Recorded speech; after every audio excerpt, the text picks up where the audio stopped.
Bonjour à tous, j'ai regardé avec beaucoup de douleur l'interview de Samuel Eto'o sur France 24. D'abord douleur parce que les Camerounais qui aiment beaucoup Samuel Eto'o, qui le soutiennent beaucoup, auraient aimé que ce soit aux Camerounais qu'ils viennent faire le bilan de la CAN et le bilan de son mandat, mais que Samuel Eto'o aille faire le bilan de la CAN du Cameroun aux Français, c'est problématique. C'est très problématique. Je veux dire, je voulais dire certes, je me certes quoi en fait. C'est-à-dire, c'est vraiment problématique que le bilan de la CAN, que l'exclusivité du bilan de la CAN est réservée au peuple français.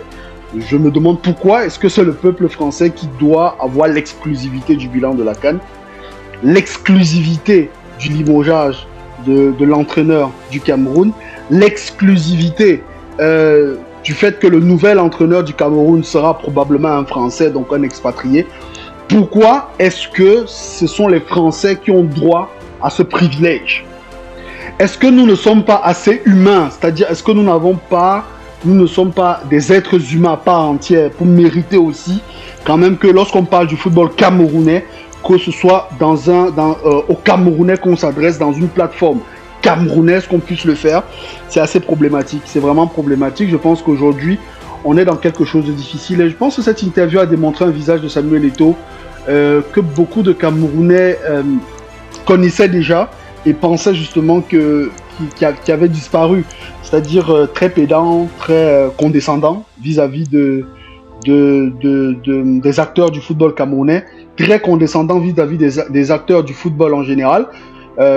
C'est dommage que ce soit dans un média français, c'est-à-dire que dans un média destiné aux populations françaises, qu'on découvre que Samuel Eto'o a décidé de porter plainte à la Confédération africaine de football, qu'on puisse, c'est incroyable qu'on puisse appeler, dans un média aussi sérieux, appeler le président de la FIFA par son prénom, Gianni, comme si c'était un petit copain de, je sais pas moi, on puisse traiter les uns et les autres de cette façon, qu'on puisse d'ailleurs lancer une campagne électorale, parce que pour ceux qui ne l'ont pas compris, derrière, il y a eu, enfin, la fin de l'interview portait essentiellement sur le lancement de la campagne du président de la République actuel, qui apparemment, si jamais il se représenterait, aurait bien sûr le soutien d'Eto'o, comme en 2018.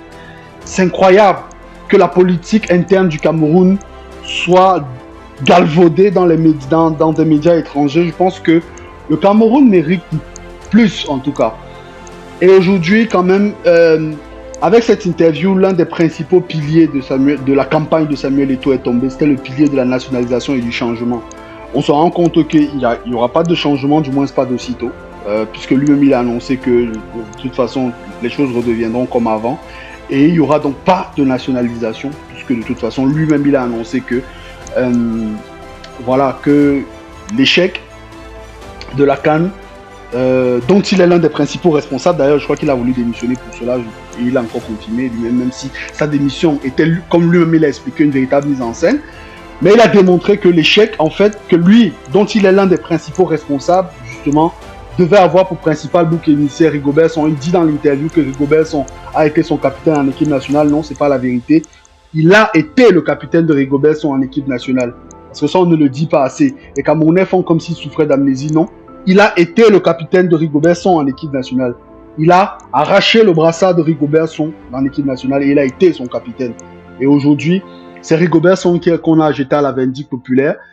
Pourtant, c'est lui qui a recruté Rigobert Song. Et aujourd'hui, il dit non, je vais recruter un entraîneur expatrié. Non, c'est pas comme ça que ça marche. Je pense que beaucoup de Camerounais aujourd'hui méritent beaucoup plus de respect que ça. La presse camerounaise, les hommes et femmes de médias que nous sommes méritaient plus de sérieux de la part de Samuel Eto'o. Je pense qu'avant de s'exprimer sur un média tchétchène, sur un média russe, sur un média philippin ou sur un média français, je pense qu'au moins, il aurait d'abord dû au moins se dire merci aux hommes et femmes de médias qui l'ont soutenu pendant toute la campagne, avant, pendant, après la CAN, qui ont créé autour des Lions Indomptables ce qu'on a appelé l'Union Sacrée, malgré tous les scandales qui se sont déroulés du côté d'Abidjan. C'est très dommage qu'on en soit arrivé là, et c'est très dommage qu'on traîne une fois de plus l'image du Cameroun dans ce genre de choses.